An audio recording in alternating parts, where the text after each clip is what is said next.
All right, this past 1 week has been such a dramatic week when it comes to the real estate market in Calgary.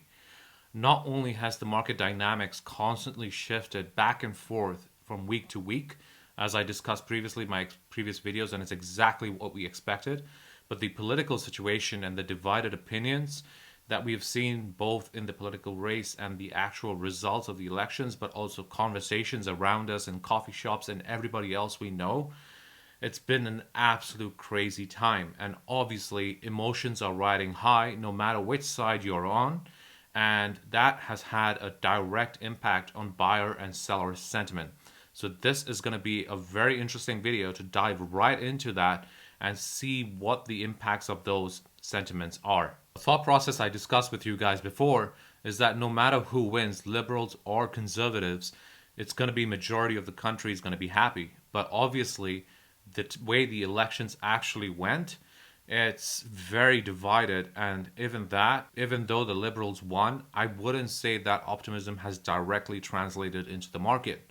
Because a lot of people that I have had conversations with, people I have discovered who actually voted for the liberals, just ended up capitulating from NDP. So because people couldn't vote or didn't want to vote for NDP, they went into and voted for the liberals just because they didn't also want to vote for conservatives. So even though the liberals won, there's not any real sense of optimism on a majority sense across the country, or at least around me for where I am, that I have seen in the market, even those I've spoken with that's voted for liberals. Now, for those of you who are not within Alberta, something that has been growing and in popularity and getting a lot of traction is the whole Alberta separatist movement and Alberta gaining its own sovereignty. And even Daniel Smith changed the bill now to essentially allow for reduction of the amount of votes needed to allow that to happen down to 10%, and also reduced the amount of, or extended the amount of days that we have to collect those votes. And considering that it's only 10%, that is super easy considering how many people around me actually even talk about that and want Alberta to now stand for its own. What do I think about all this? According to me, doesn't matter how it goes. What it really will help Alberta have is a leverage. A leverage when it comes to conversations with Ottawa. And now finally I think Alberta will be able to stand up for its own and implement a lot of things that are extremely beneficial to Alberta, because Alberta has huge potential when it comes to natural resources and what we are able to offer the people who stay here in terms of lifestyle and overall quality of life. And ever since the elections, we've seen a very aggressive stance from Daniel Smith to stand up against Ottawa and make a lot of these things happen and reduce the amount that Ottawa has been taking advantage of Alberta over the past 1 decade. How is all of this affecting the actual ground reality on everyday real estate stuff? So what I am seeing is a lot of pessimism from sellers. Sellers are panicking. They don't know what to expect. Now there's calls for a recession in 2025, and sellers are trying to jump the market and list their property, but sitting on the market for a long time, and then pricing the property wrong because their expectations are not set correctly, and then having to aggressively drop their prices. And then buyers who are right now in the market are able to take huge advantages of this. And a very clear example is an apartment that I put an offer on 1 week ago. The buyer actually got 20,000 off the original list price. And another townhome that we bought just last week, we got $60,000 off the market comparables. So they had to slash the price by 50,000 just to be able to sell it. And so for those of you who watched these two videos of mine, one targeted towards buyer and one targeted towards the seller, you were well prepared for what to expect in the past 1 month. And I told sellers, don't list right now. There will be a time when you can list and get top dollar, but there's going to be a lot of panic in the market right now, given with the market elections and Trump tariffs. But buyers, if you're going to look in 2025, if you are in a position where you can afford a property without having any threats to your job, if you are comfortable and you already had a plan, then now might be the time to capture that good deal and just casually browse the market for these opportunities. because there's a lot of them right now, and that window will eventually close once people decide to just move on with their lives and continue with what they had to do. We still saw a lot of listings overall come onto the market, and we saw a couple more buyers enter, but nowhere near enough to reduce the months of inventory overall, as we will see. And that has allowed for a lot of good deals over the past 1 month. Something else I've started doing on this channel is make additional content that would deliver a lot of value to you guys looking to come into the market as buyers or sellers. And something I put out recently is a very detailed community guide across Calgary, and this received overwhelming feedback. I'm so happy that you guys found so much value in it. And if you are a buyer in this market, this is a 1-hour video, but I promise you it is the best video you'll watch to inform you where you want to live in Calgary. Because Calgary is a city overall, but it's also made up of smaller cities, as I call it. Every neighborhood, every quadrant with very different lifestyles depending on what you're looking for. So make sure to definitely give it a watch. And if watching a 1-hour video is not your cup of tea, I even provide a PDF download. So you can literally just get the PDF and browse the slides by yourself and have it as reference while you're looking at different communities. So it helps inform you which community you should be targeting and prioritizing over others. And now, without further ado, let's actually get into the data for this month. And as you guys know, I put out a lot of exclusive data that I collect on the back end on my spreadsheets that really inform my buyers on a day-to-day, week-to-week basis what's happening next, versus just purely relying on the Calgary Real Estate Board report, which only looks at the whole month overall and doesn't tell you the immediate market sentiment that is shifting and what you need to be prepared for going and doing next. All of this, I want to say thanks to my clients who find this like extremely valuable, who rely on my YouTube content and help inform them, make their decisions going forward. It dramatically shifts how you look at the market, and you feel that much more equipped to make that biggest decision that you are going to do in the Calgary real estate market. So now let's get into the data. Right off the bat, first we're going to take a look at the summary by the Calgary Real Estate Board, as we always do. And I've highlighted what I think are the most important and key value points. So right off the bat here, a boost in new listings this month relative to sales caused April inventories to rise to 5,876 units, which is pretty high, but closer to what a balanced market is expected to have. Consistent with levels we have seen traditionally in April. So it is going back to longer term trends and where we should be. Sales in April reached 2,236 units, and that's 22% below last year's levels, but in line with longer term trends. Previous gains in migration, relatively stable employment levels, and lower lending rates and better supply choice compared to last year's ultra low levels have likely prevented a more significant pullback in sales and kept home prices relatively stable.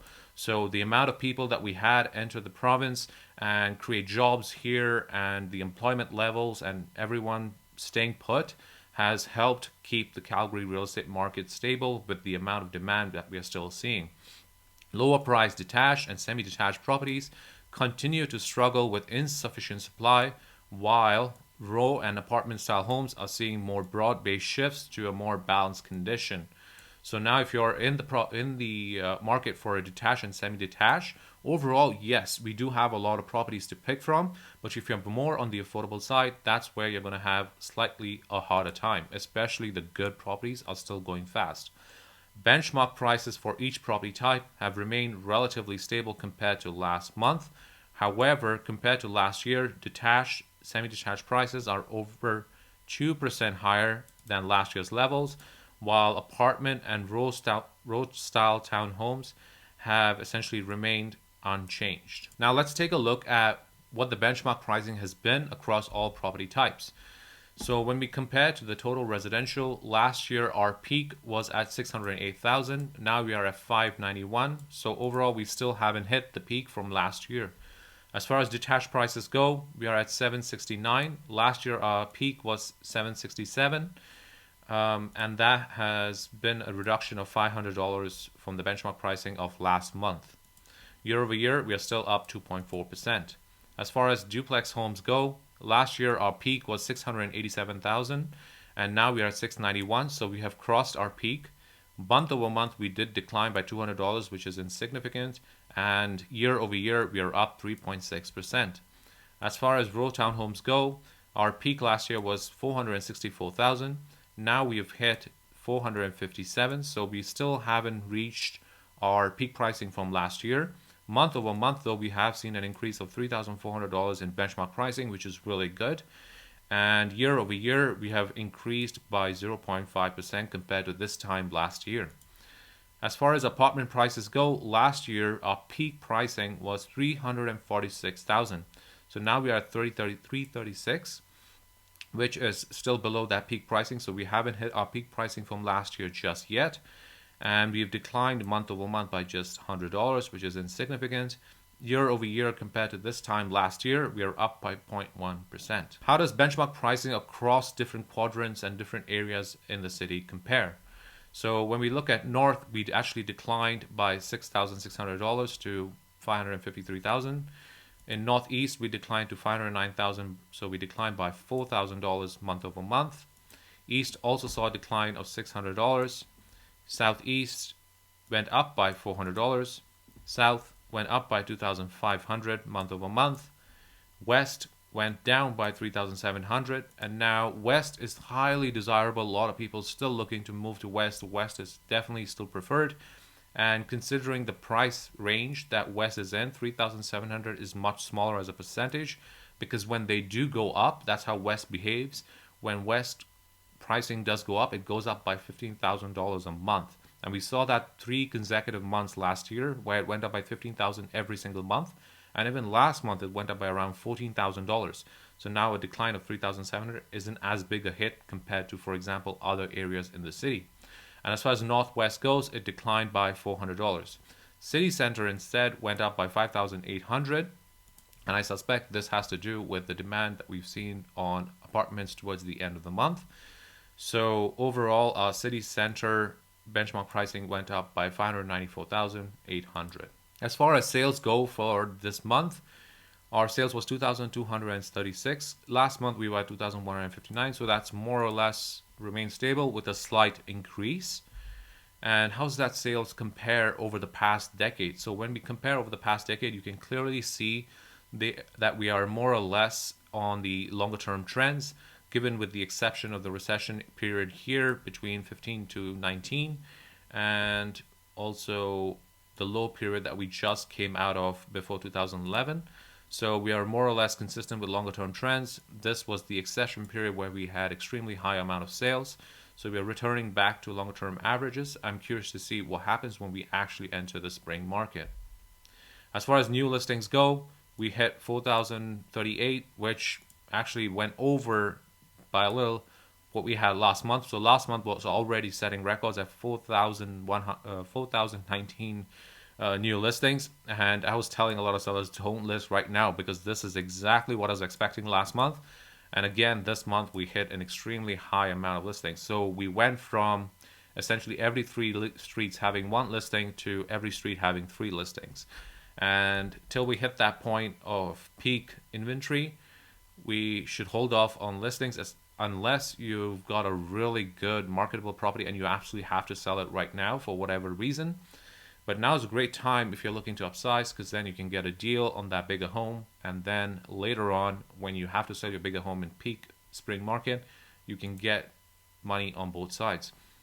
As far as inventory, because of the amount of new listings that we saw come on the market, even though the sales remained pretty strong in line with last month, so our inventory actually hit 5,867. So that's more than last month. Last month was just 5,154.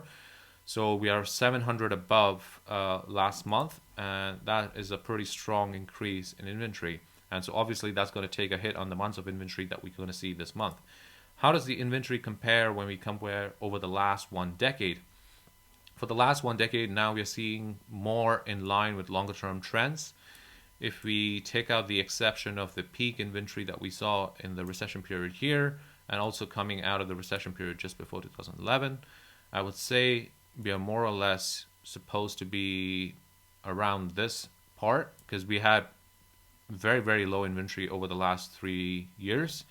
So we are slightly on the higher side of that, but still in line with where we would expect to be for longer term trends for a good balanced market. As far as months of supply go, months of supply went up, so you're going to have more opportunities in the market now, more things to pick from. But again, this dramatically shifts depending on your price range. So if you're looking for an affordable part of the market, then potentially this will tighten quite a bit.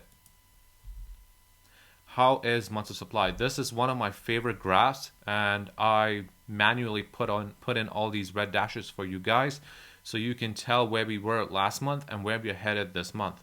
As you can see right here, mostly across the board, which is relatively new, is that we haven't shifted all that much for a lot of areas. The inventory has more or less remained the same. There are very specific parts of the market that have suddenly seen a surge of inventory or a drop of inventory.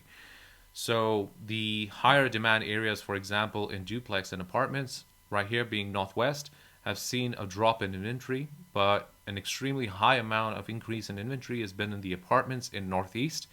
So Northeast would have then seen a decline in prices this month for apartments for sure because of the high amount of availability on the supply side, but I don't think there would have been enough buyers to match these. And same thing for duplex and row townhomes. So Northeast overall has seen an incredible increase in the amount of inventory. And as far as city center goes, we've seen a slight increase in duplex homes. Those would be pretty expensive though. And even the row townhomes have increased in city center. The real increase for row townhomes, high amount, has been in West. So if you're looking for a row townhome in West, you'll have a slightly easier time for the next 2 weeks, unless that inventory gets picked up. So you can see wherever the inventory has shot up is where you're going to have an easier time. And if it's dropped below the red line, you're going to have a harder time. So feel free to pause at the screen, and that will set you up with the right expectations getting into the market, and also tell you if you're a seller, should you even be listing your market if all of a sudden the inventory around you has gone up dramatically. This is another good comparison to have month over month to see where the buyer sentiment and seller sentiment is actually shifting. So when it comes to detached, duplex, and row townhomes, you can see it's more or less consistent with what we saw this month. Month over month, they've remained pretty much the same. A huge increase in, I would say, apartments. Apartments went up from 540 to 589. So we're seeing an increase in sales there, and a slight drop again in row townhomes from 400 to 355. Other than that, they're more or less in line with where we were last month. How has that resulted in the new listings and the inventory? So new listings actually stayed pretty comparable to last month. You got 335, 350, 697. Yeah, so we actually saw the exact same amount almost of new listings come on the market. And the end result for inventory is a dramatic increase in row townhomes and a dramatic increase, I would say, in detached homes right here. So overall, everything's gone up a little bit, just a little bit more increase on the detached and row townhome side. And as far as the months of supply go, everything has loosened up to a more balanced market for the top three. The only one that has remained consistent is apartments, because we did see an increase in the amount of sales for apartments. So apartments remained consistent, didn't tighten, didn't get looser, but the other three segments of the market will now have more opportunities for buyers to make more lowball offers, get good deals. And if you are looking for something like that, definitely reach out, and we will set you up with the right type of search to find these deals, to find when these huge price drops happen, when there's off-market properties where panic sellers are just trying to get rid of their properties, and that's exactly what you want in this type of market. Now taking a look at the summary for each property type, and I'll just go over the highlighted points. Feel free to pause and read through the whole thing if you're interested in any particular one. So as far as detached homes go, detached sales were 1,100 units, a year-over-year decline of 16%. Southeast has seen sales rise over the last year's levels. So April saw 1,900 new listings come on the market. And these new listings, so the sales to new listings ratio actually remained below at a balanced 58%. Inventories rose to 2,511 units, and the months of supply rose to 2.3 months. Conditions remain relatively tight, especially in the lower price ranges. So if you're looking for a more affordable detached home, that's where you're going to have a little harder time, especially the ones that are perfectly turnkey, no issues from day one. The added supply choice combined with uncertainty has slowed the pace of price growth. However, with a year-over-year gain of nearly 5%, the city center has exhibited stronger price growth than any other district. So obviously, a balanced market is where things really separate the good areas from the bad areas. The more high demand property types or segments of the market are going to see better gains and better, more stability versus just a blanket increase across the city like we've seen in the last 2 or 3 years. Now, this is a graph that is from my backend spreadsheets, and it tracks the amount of price drops required for homes to actually sell. So on the detached side, you've clearly seen since the uncertainty entered the market, in April, we've seen an constant increase in the amount of price drops that were required. And not just that, we've seen an increase in the saturation. So if you see more blue saturation right here, that is an increase in the number of price drops in that exact same time span. So there's more and more price drops happening, and obviously the trend line follows that. So the trend line is also heading down and showcasing the sort of the seller sentiment and the position that they are in to be able to sell those properties. How are buyers receiving this? Buyers are also paying mostly below list price. There's a few properties that are able to go above list price. And now this is the more affordable segment of the market, which is actually set to 1.5 million for the sake of these graphs. Of course, it's a slightly different picture if you start taking luxury properties that are selling at $8 million.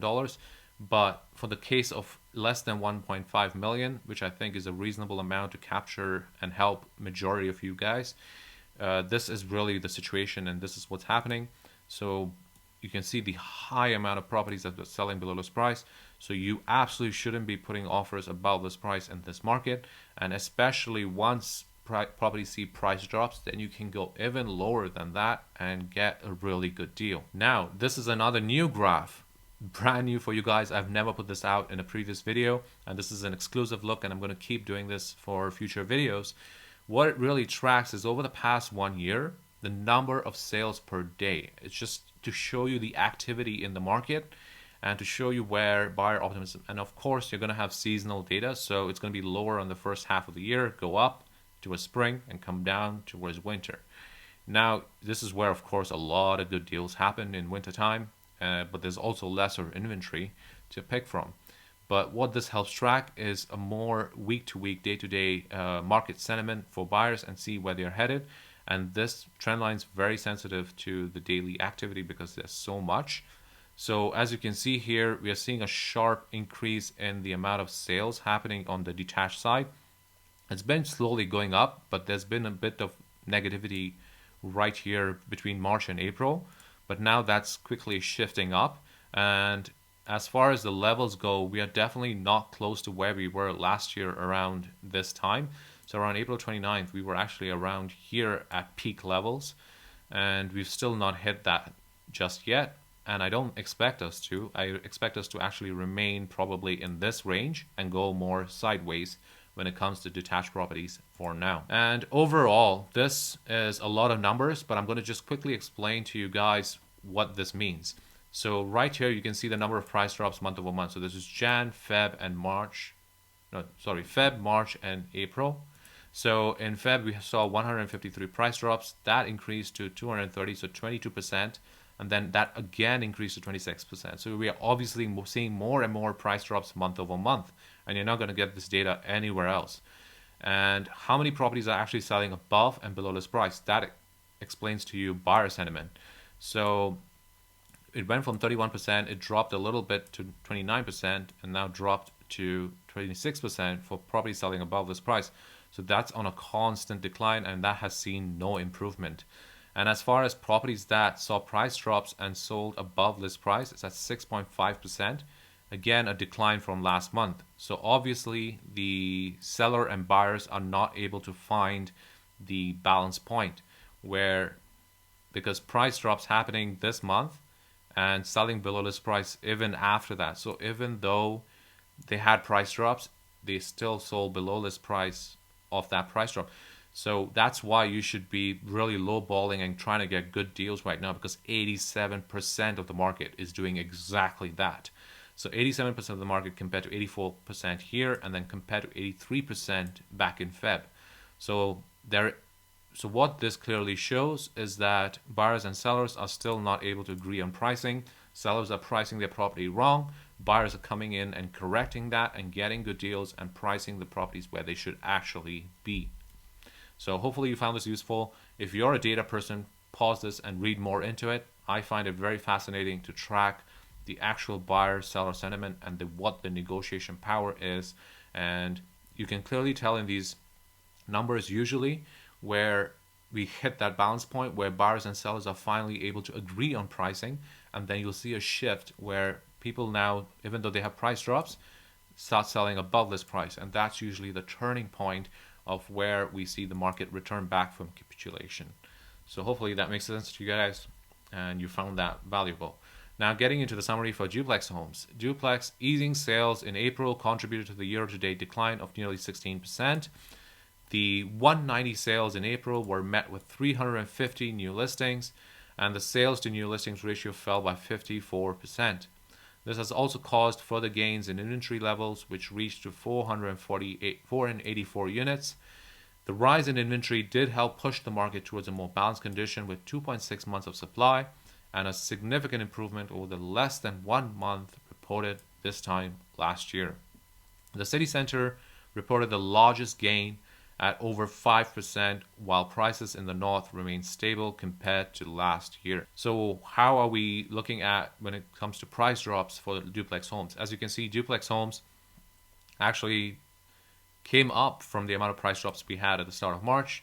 Things were starting to look back to normal, and then that quickly declined back into price drops between March and April right here and heading into May.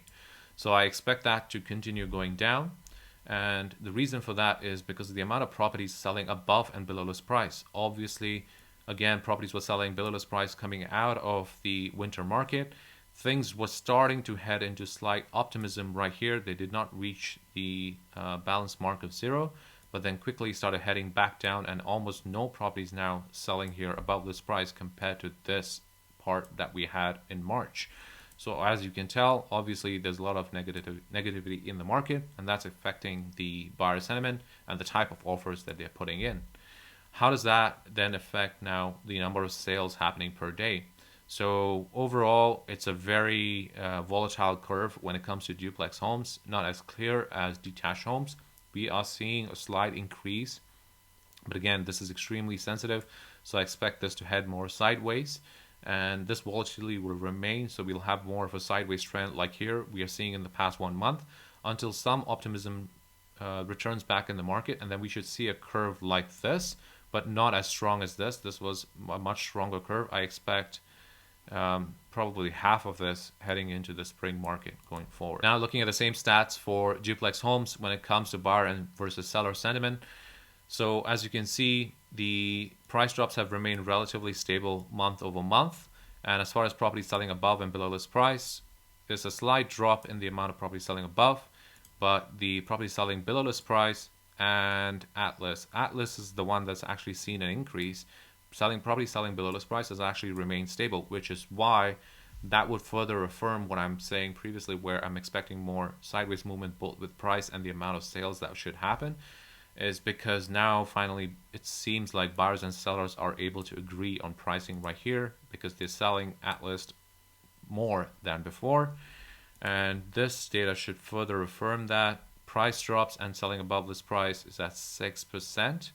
Compared to last month, we were only at 2.27%. So that's a good amount of improvement. So obviously buyers and sellers are now actually agreeing on pricing. Last month, 95% of those price drop properties sold below list price. Now that is just at 84%. So that is a good improvement to see, which means that the pricing now actually makes sense to buyers. There's enough sales happening to keep that price up, and we don't need as many price drops anymore. So next month, potentially this number of price drops total for buyer sentiment should go down because they're able to understand the pricing of the market. Now, as far as row townhomes go, April sales slowed down for row townhomes, contributing to a year-to-date decline of 16%. Meanwhile, new listings continue to rise compared to last year, driving sales to new listings down to 51%. In April, inventories reached 1,000 units, the highest ever reported since 2021, and the months of supply rose to nearly 3 months. The pullbacks reported in North and Northeast districts offset year-to-year gains for most districts. And so how does that affect the price drops that we're seeing? So the price drops obviously have seen a dramatic increase when it comes to row townhomes. And that's why I was able to get a really, really good deal for my buyers. And this seems to be still on a very strong downward curve. It's not heading sideways anytime soon. As far as the property selling above and below list price, that declined all the way. It never came back up from the winter time. And there was obviously probably not enough demand to eat up the amount of inventory that we were seeing, and so properties were able to go below this price. And since April, I would say it looks like more of a sideways curve. Barely any property selling above list price, so that's the expectations you should have as a seller, and a high amount of saturation when it comes to selling below list price. But it's more or less consistent. I don't see a dramatic increase. It seems like we have found what that balance point is, and at this point, while this shows you, I would say about $7,000-8,000 potentially, you could still definitely get below that, especially considering that there's already a 10-20,000 price drop before this even happens. Now looking at the amount of townhomes selling per day, so we saw an increase of the amount of townhomes selling right around here in early March, but then again, because of the elections, so late March getting into April, the amount of negativity that we had in the market saw a huge decline right back down, and now a slight uptick. I don't know if this will continue, and we will track this data. Of course, if you're my buyer or seller, you will have access to this on a daily basis, and you can see what's happening in the market.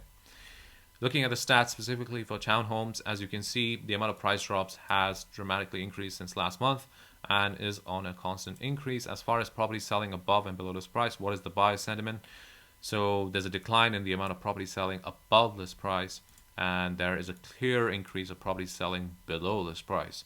So this is very similar to basically duplex homes that we saw before, where there's still a lot of negativity. They're not able to agree on pricing, and therefore, if you look at the amount of price drops and property selling above list price, it actually has seen an increase compared to last month. So they might be getting to that capitulation point, but this data doesn't quite just show it yet. And price drops and selling below list price is at 80%.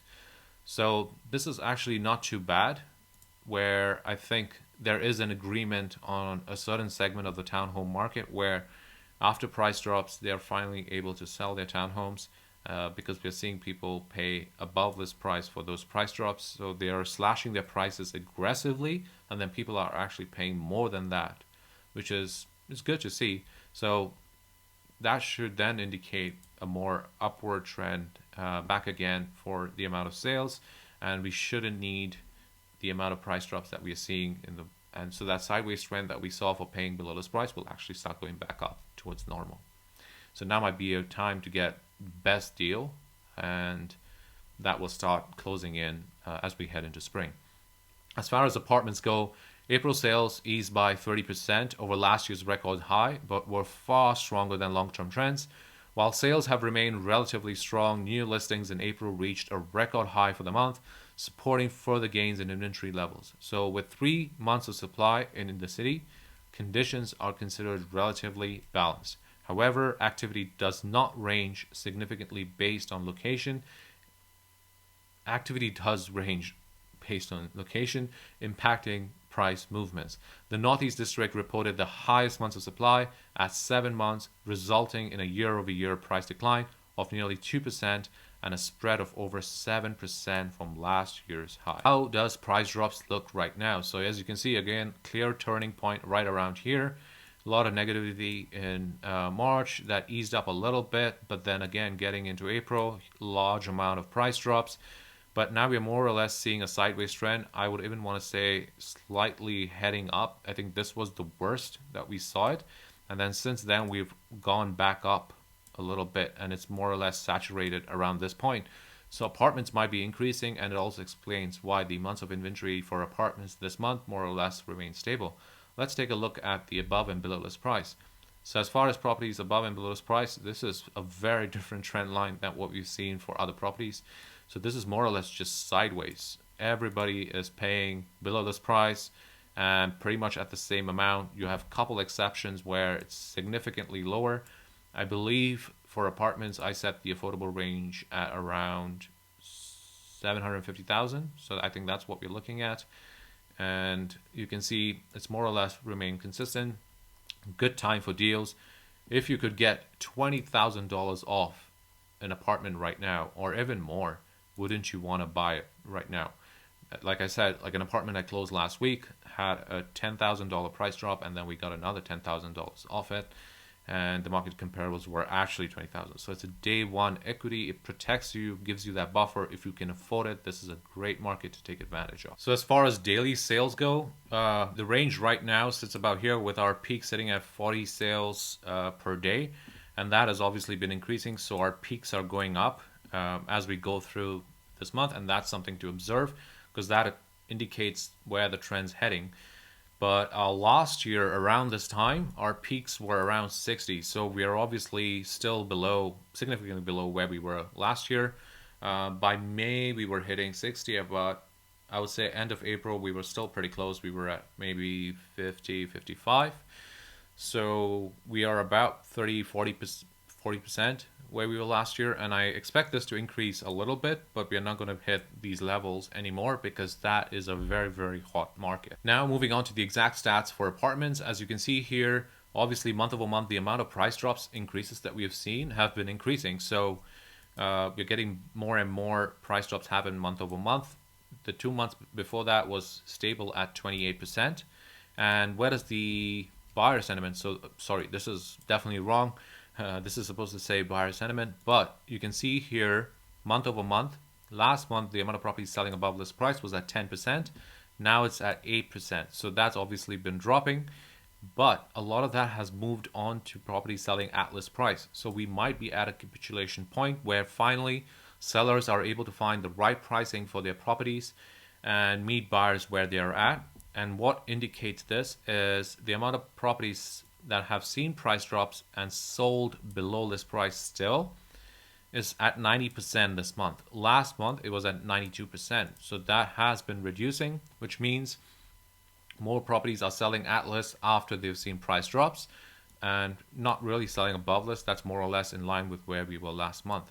So because the amount of properties seeing below list price has more or less a sideways movement, I expect that to now reduce a little bit as we see more buyers enter the market.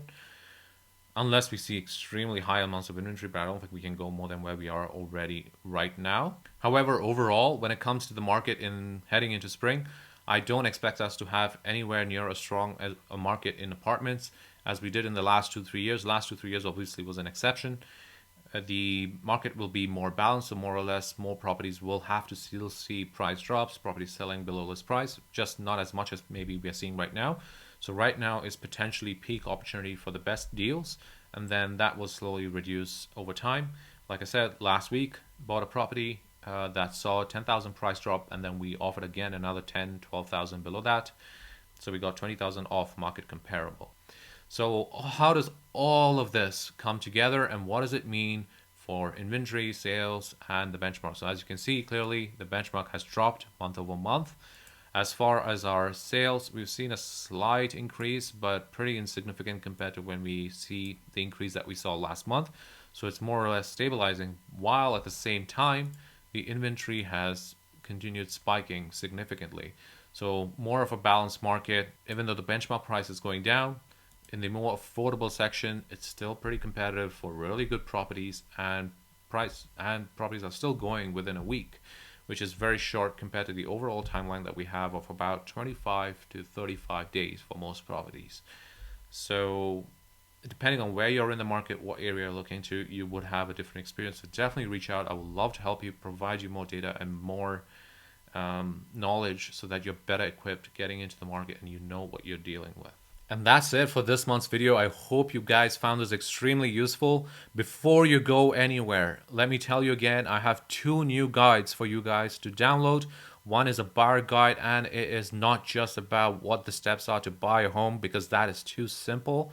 It goes over the entire psychology of whether you should even move to Calgary, should you even buy a home right now, what your financial situation is. And trust me, it is extremely important to have that perspective so that you do not have regrets down the line, because I have seen so many buyers make so many mistakes in this industry, and you really need to be set up for success. And that's what I believe in providing you. And if you are not sure where you want to live in Calgary, what Calgary has to offer, let me tell you, Calgary is a very, very diverse area when it comes to the different communities, one versus the other, depending whether you're a young couple, whether you have kids, whether you have pets. Things are extremely different across the city. And the community guide is something you definitely want to download. I'm going to put links to both of these in the description down below. Make sure you get those. And then I look forward to chatting with you guys after. If you still have any more questions, there's so much more information, of course, than more than what I can put in these guides. And definitely check out my other videos to really understand buyer sentiment versus seller sentiment and where we are right now. Hopefully you found this video extremely useful. My entire goal, like my clients always come back and tell me after the purchase, is thank you for your videos. And that's what I aim to achieve with this channel, is equip with you with knowledge and make sure you know getting into the market exactly what advantages you have, so that you are not getting pushed around and you are not being taken advantage of, and you have equity from day one, and you're able to make the best of the market no matter what's happening around you. It is so easy to get carried away in the chaos.